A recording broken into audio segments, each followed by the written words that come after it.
Hey everybody, welcome back to Backlog Banter. I'm your boy Abram, joined as usual by Tucker Hazel, and for the first time on the channel, my roommate Martin, or King Kamina, as you might know him in the rap game. But before we get into why Martin is here today, we should tell you that if you want to chat with us about Sora, Smash Brothers, or anything at all, you should join our Discord link as usual at the top of the description while you're down there. You should like this video and subscribe to the channel. We'd really appreciate it. Yes. We'd really appreciate it. But the reason we are here, of course, is to talk about Sora, because Sora is coming to Smash in just a couple of weeks. And if you happen to watch our live reaction, which you would have if you were subscribed to the channel, you would hear what sounded like thudding, and they sounded like there was a fight off camera. There was no fight off camera. What happened actually was my good friend Martin here was freaking out about Sora coming to Smash Brothers. And Tucker and I are a bunch of fucking idiots. We are not the JRPG guys. Martin is. So we brought Martin in today. We brought in the expert. We brought in the expert. Yes. Because we need to be educated, because there was a lot in that trailer that went over our heads. And that's basically that. So Martin, what happened today? Well, I think today will go down in history as a monumentous day for all Nintendo fans, for all people who really wanted your obscure platforming protagonists. You guys can hold this massive L, because JRPG fans stay winning in the world of Smash. Honestly, I could not be more happy today. I don't think I've ever been this happy for a Smash Bros. Announcement of any kind. Which is peculiar, because this motherfucker's favorite game of all time is Final Fantasy VII. Yes. Now he has seen the infamous Sephiroth reaction. Yes. I definitely have. There's a difference of opinion there, but what I'm curious about it was whether there's a difference of opinion here in general, because Tucker, we didn't really say what we thought about this character in our discussion. Well, we got our thoughts out, I think, like a slow drip throughout the long form reaction, which has not yet been uploaded. I think I'm going to edit it down to some more bite size and get rid of all the dead air that was in between a lot of things that we did not know what was happening. And I think that colors our opinions on this character. You have played a little bit of Kingdom Hearts 3. I've played a little bit of Kingdom Hearts 1. But neither of us were like popping for this character like a lot of people on the internet are. So I'm pleased with Sora. It has no personal attachment to me, but what I will say is that there are very few characters that would have felt like a fitting end to Super Smash Bros. Ultimate, and this is one of them. Like, definitively Sora, and the fact that they had to deal with both Disney and Square Enix, who are both little fucking babies about when it comes to sharing their rights. This feels like a fitting end to Super Smash Bros. Ultimate, and I'm very happy about that. Yeah. Kingdom Hearts is up there with like Metal Gear for franchises that I wish I liked, and I've always tried to get into them, right? And I just bought 1.5, 2.5 HD remix. So I'm gonna give it a proper shot now, or else I will feel like a fucking fraud buying Sora on the 18th. So I'm excited. I think it was a great way to end. Yes. And like, even with the tagline of Sora is finally here, obviously this is not just a great character, it's a great combination of the past Smash characters, referencing the fact that he won the fighter ballot, but Sakurai having no idea what to do with that information, because how the hell was he going to ever broach the topic of getting Sora in the game? Somehow it happened now. And now he took what, 6 years to sweeten up Disney, pat him on the back, rub him on the head, give him a little treat, and be like, hey buddies, can you allow me a Sora, please? And eventually they relented. They relented, and they did a pretty damn good job, right? Yes. Absolutely. Talk about that a little bit. What we're here for. Well, first of all, we got to talk about. I mentioned this to Abram several times, but I have to say that even though they couldn't obviously directly reference Disney, in any way, they tried to kind of work around that during the presentation. I think it was cool. They included a ton of references within the trailer, different shots. They're making callbacks to Kingdom Hearts 1, 2, and all the others, which I thought was great. They've done that for a lot of characters, if not every single one, with their trailers over the years. But this one felt extra special also because, like, with these DLC fighters in particular, with Ultimate, I think that they keep getting levels of complexity. I heard you say earlier today, the next Smash game having a small roster but with so much depth with each character. Yeah, I'm very pleased with just, the lock on reticule is the same as Kingdom Hearts 1. The spell names are the same font. They look like the menu, the sound effects, the little details like the slow-mo when you defeat uses counter. Yeah, or just anything like yeah, that. he has a weird victory thing. Oh yeah. Yeah, that's just lifted straight from Kingdom Hearts. I think I think a lot of love went into this character as much as they could, considering the limitations. I imagine this was probably the hardest DLC fighter to get off the ground, but just to deal with from a structural standpoint. When you're talking about a character that's unfortunately tied, not unfortunately, but naturally tied so deeply in his DNA to, let's just throw whatever bullshit animated crap this dumb fuck company has put out in the last 100 years and place this little anime boy in it and see what happens. And they can't do any of that. The closest thing we get are a conspicuously shaped two dots in a circle on the top of this man's key like his car keys or whatever the fuck he has. But I do think that they did a good job, and honestly, I'm very satisfied with the representation of Kingdom Hearts in Smash, having to distance itself from everything Disney, even them going as far as like, yeah, we can't have the songs from those worlds in Smash. And, there might be some things missing from the character's moveset that are iconic to the series, but, we'll pretend like those never happened. And it's the best that they could do.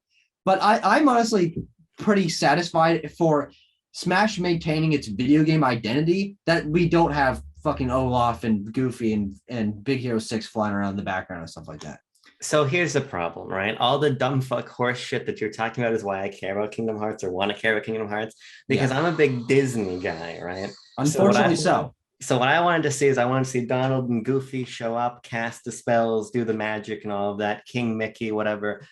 Obviously, Disney was not on board there, which I think is disappointing, but ultimately at the end of the day, the fact that Sakurai got Sora at least is impressive, and he can't really control what fucking dumb Bob Chapek does and doesn't want in the game.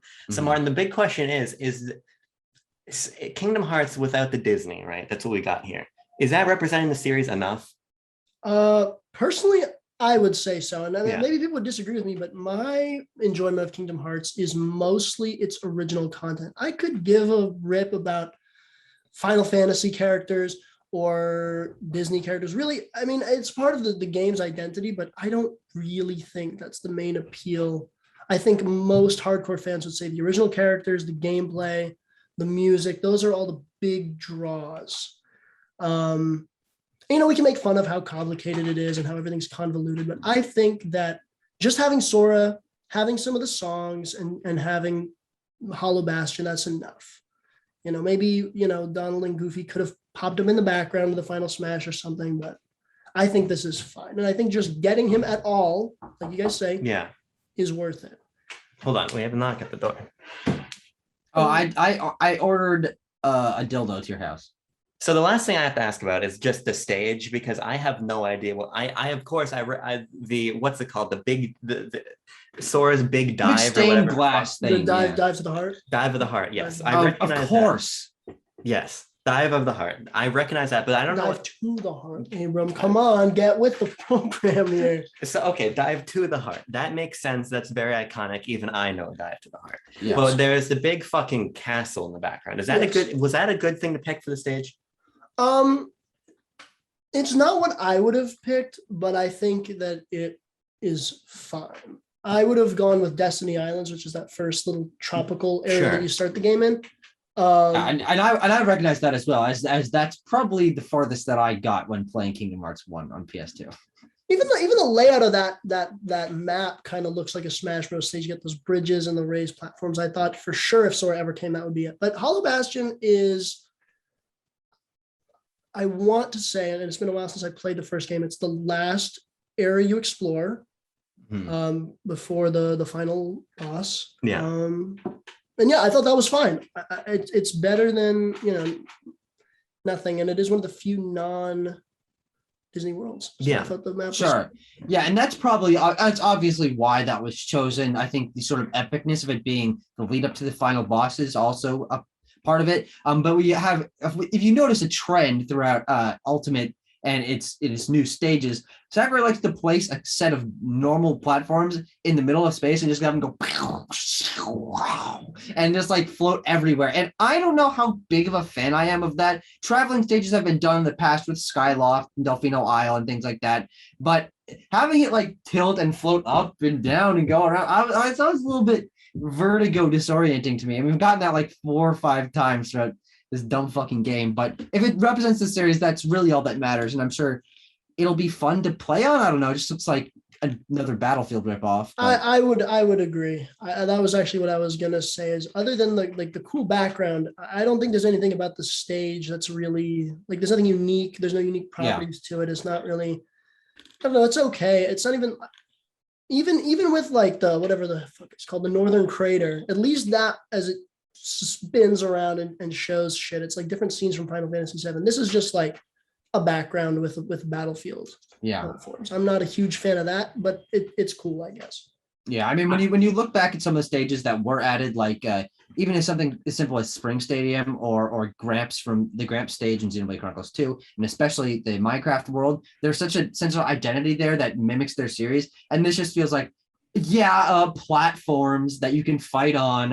Okay, but whatever. I mean, that's such a nitpick, especially because I don't really give a piss what the stage is from Kingdom Hearts, but if I have one last chance to complain about this game that is so phenomenal, I'm going to take it. So does this content here accurately represent the theme of your heart being turned into data? Abram, yes, it does. It absolutely does. Good. It absolutely That's does. really important to me. You can look at the background of all the characters cycling through and say, man, look at all those people and their hearts in data, and yeah. Good. As Abram begins his journey through the Kingdom Hearts series, these dumb fucking quotes about anime bullshit from Kingdom Hearts are going to be coming from him hot and fucking heavy. It's going to be overwhelming. Absolutely. Oh. But so here's the thing. We're done. That's it. That was the last character. It's over. We got our Judd hat. Shout out to the Judd hat. Shout out to the most exciting part of today. Shout out to the character Doom guy from the undisclosed video game franchise, Doom Slayer, that Nintendo cannot mention by name contractually. But that's it. Yeah. Was that the right ending? Was that the right character to go out on?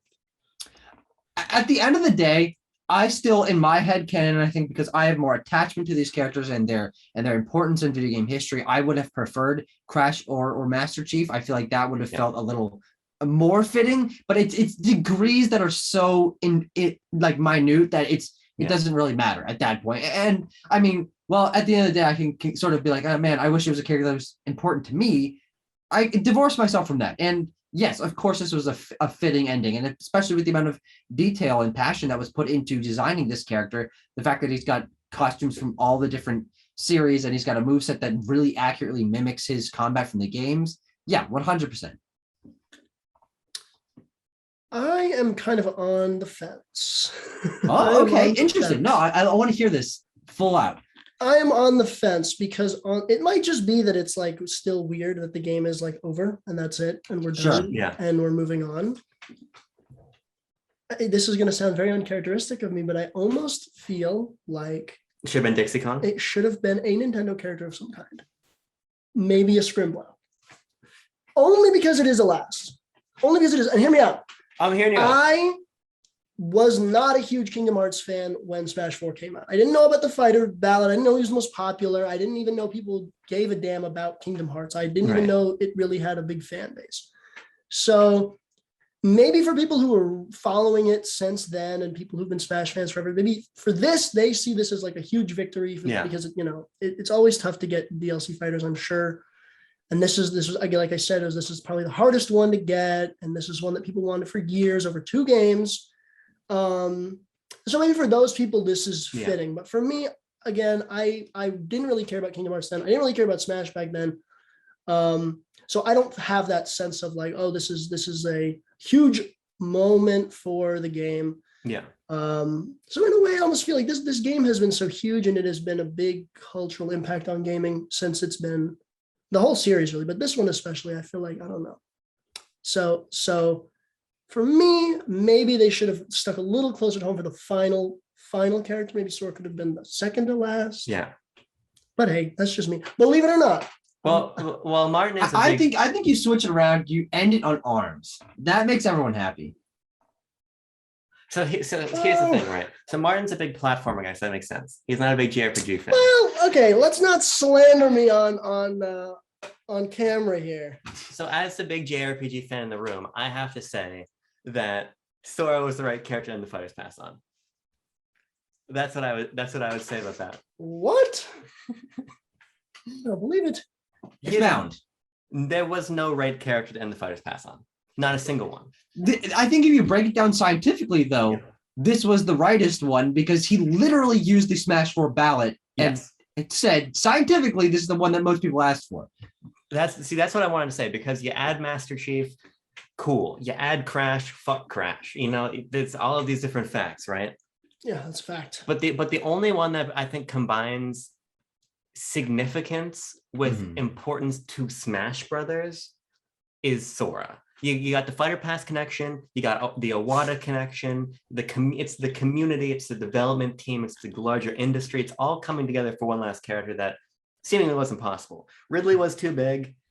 Who else? Fucking Bayonetta was too mature. K-Rool. Banjo was not owned by Nintendo. Fucking Bob Chapek's big balls didn't want Sora in the game, right? But Sakurai overcame all of those obstacles, including Bob Chapek's big balls, and he got Sora with aplomb. With aplomb, yes. So I really do think he was the right character to end the pass on. 100%. I mean, I actually ended up going into my text message history and looking up Sora and seeing multiple times throughout Smash hype cycles and me talking to people brought up Sora. I've had plenty of friends who are like, oh no, I feel like it's gonna be Sora. And the reason I think I'm really satisfied with this, even though it has no personal appeal, is because I have been up until a couple months ago, no, they're not gonna do that. That's impossible. Right. Like that was the only character I didn't want in Smash Brothers. And of course I've weaned on that. I'm not upset by his inclusion now, but there is text evidence of me saying, no, Sora is the only character I do not want in Smash Brothers. And they did it. And I'm happy for how good he looks, for how it represents the series, and how the idea of getting to work with Disney feels like a fitting next level ending to this. You talk about, okay, they got Square to do Hero and Sephiroth and bring back Cloud. That's crazy. They got to work with Microsoft. That's pretty crazy. But the next level up is Disney, and they got to end on that, which is why I think it works so well. It's big. It's very exciting. It's very cool. Sora himself, not very big though. He's a pretty small guy. He's very light. He's the lightest character in the game. I think he just has very big shoes. I don't think he's weirdly proportioned. I think he just has large shoes. He also jumps his entire body. His shoulders and his hips are not connected to his body. He also literally flies. So I don't know if his jumping is really the issue here. Then just put Peter Pan in the game. Well, nobody wants that. Nobody wants that guy. And not that he'd ever be allowed to be, because a certain mouse is going to be coming with the cease and desist hammer the second even a hint of that is in the game. That is again my only disappointment with this character. I mean, the Nintendo Disney crossover we've been waiting for so long. Nobody is waiting for that. I'm gonna let you know right now. Not a single person is waiting for that. Disney and I would know. Disney Nintendo. Nobody's waiting for Disney Nintendo. Nobody. Nobody likes either of those things. Nobody likes either. But I don't know if people like those things. I don't know if people really need those things to be together. Who is up at night, maybe other than you? Who is up at night being like, man, I really want to see Mario and Mickey Mouse hang out? I'm sure somebody.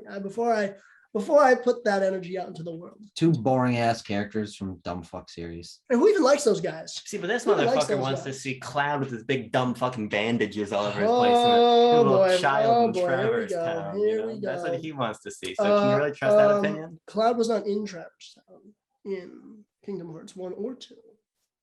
Or any Kingdom Hearts. So maybe you should play the game. I see it's still downloading over here. Maybe you should play it. It's fucking downloading half the speed on yours. Yeah, because whatever. Anyway, it's an L for all Scrimblow fans. It's an L for Scrimblow fans. We can all go home happy except for Scrimblow fans, which I prefer because I hate Scrimblow fans. Yes.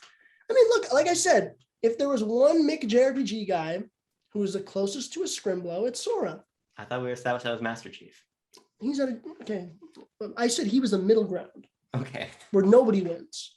Nobody gets to be happy. I also do think we need to have the intervention that Halo is basically an anime, and you're not ready for that conversation. That I agree with, and that is something he doesn't want to ever hear me say. But he's wrong, and I'm right. Yeah, objectively. Final question. Okay. Top 3 DLC fighters. Oh, I already posted my fucking ranking. Oh, did you really? Yeah, I did that last night. I sent it to Martin looked at it and he said, or something stupid like that. Yeah, well. Okay, so let's fucking put him on camera. Tucker, go. All 11, I guess now. I can't do all of 11 off the top of my head. Okay. 3, Steve, Min, Banjo. Is that an order from to go from 3 to 1? Banjo, Min, Steve. Congratulations. I moved down with my hand to indicate the order. That's a good But point. Of course, audio visual connection hard for Abram. For our Australian viewers, that would have been confusing. Because they're upside down. Yeah. Okay, do you have yours? Do you have yours? Oh yes, Give I do yours. have mine. Now, okay, I don't know if fuck it. I'm gonna count Sora on here. Yeah. For me, 3, Sephiroth, Cloud, Sora. Cloud doesn't count. He's not a DLC character. Wait, he's not even in the fight. You're right. Okay. I forget that. I literally always forget that he's not from that game. Then it's Joker, Sephiroth, Sora. Reasonable. That's reasonable. Well, none of the Scrimblows can fall under that shit. Nobody likes those guys anyway. Does Arms count as a Scrimble? Who? Does Arms count as a Scrimble? Yes, Arms counts as a Scrimblow. Mine are, and I hate to say it, but I'm gonna say it. He said this earlier, and it drove me into a bit of a rage. I have to say. Byleth. It's Min, Pirate Myther. No, it's my number 3 is Byleth, and then Sephiroth, and then Piranha Plant. What? Yeah. Is that different from what he said earlier? No, this is what I honestly glossed over everything until he said Piranha Plant. Then I started paying attention. I was like, "You're a fucking idiot." But Piranha Plant. What did you have to be excited for Sephiroth about? What on earth did you, a fake fan, have to be excited about? I love Final Fantasy VII Remake. I don't tell you. Now, my question is, why Byleth over Min or Pirate Mythra? Well, because I still have not played Pirate and Mythra, to be honest with you. I didn't even buy them yet. I plan to eventually. But they're fine. They're kind of neat. They got big boobs. What else do? They have swords. You know, that's what Byleth does too. They're from a mid-tier game, like a lot of the other DLC fighters. He's a big Xenoblade Definitive Edition type. I'm a big Xenoblade 2 hater. DE, X, and then 2 over there in fucking Lincoln, Nebraska. Hey, but I mean, Sora is probably like tied with who did I say was my third? Byleth. You fucking guy. The other thing is like not really any of these DLC Whoa, characters. Fire Emblem! Nobody saw that coming. Nobody cared either. For my favorite game of 2019, having a character announced, I was severely disappointed. There is video evidence of me being like, "This is the worst fucking decision they could have made here," and I really do think it is. Looking back, Byleth is like sticks out like a sore thumb in terms of importance and representation and whatever. Holy shit, that's the one that feels like the most like a marketing decision. So fucking obnoxious. But here's the thing. The DLC is cool, right? It was fun. It was very cool. But I got all of my characters in the base game. I got King K. Rool. I got Isabel. I got Inkling. You know? You got Ridley. I got Ridley. Dark Samus. Richter Belmont. If Abram Biener was excited for Richter Belmont, I would tie my dick into a knot. But I think that's about it. This Smash Brothers is amazing. Tucker and I will do a deeper retrospective, I think, about the entire game and the lead up to it and the release and the post launch and everything. But thank you, hashtag thank you, Sakurai. Put it out there. Put it out there. Well done, Sakurai. Go take a break. Then make another Kid Icarus game. No, start something new. I don't need to know this dumb fucking anime game. Yeah, let these franchises nobody but you gives a damn about die, like F-Zero, Kid Icarus. Yeah, I said it. I know people are gonna get mad that I said that. I don't care. I'll be back. Star Fox. What? Who likes that game? No. Clearly no one, because they don't fucking make any of them. Like, I don't even think I can name a single person who thinks Star Fox 64 is remotely good. I don't think I can name a single person who might have that as their favorite game ever. I don't think I could. Oh, no, you could actually. Because that's my favorite game of all time. All right, let's end this fucking thing.